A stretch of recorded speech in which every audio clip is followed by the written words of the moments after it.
দেশের জন্য 9 মাস যুদ্ধ করে আজও দেশ থেকে মুক্তিযোদ্ধা ভাতা পায় তাদের পরিবারেরা। অথচ বছরের পর বছর নিজের দেশকে রেমিটেন্স দেওয়ার জন্য যুদ্ধ করতেছে প্রবাসীরা। সেই প্রবাসীদের লাশটাই নাকি ইউএস বিমান বহন করতে পারবে না।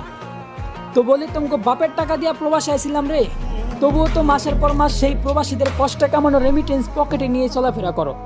সব প্রবাসীরা মিল্লা যখন তোমাদের ওই ইউএস বিমান বয়কট করে দিমু, তখন দেখবো ঠোঙ্গার মতো খালি বিমান আকাশে ওরা কি করো। বলি জিন্দা প্রবাসীর কষ্টে কামানো রেমিটেন্স দিয়া বিমান তৈরি করিয়া আবার সেই বিমানেই প্রবাসীদের মৃতদেহটাই নিতে অস্বীকার করলা। বিষয়টা এমন হইল না যে সারা রাত নিজের ইজ্জত মানুষের কাছে বিলাইয়া আবার ভোর রাত্রে উজু করে নামাজে দাঁড়াইলা।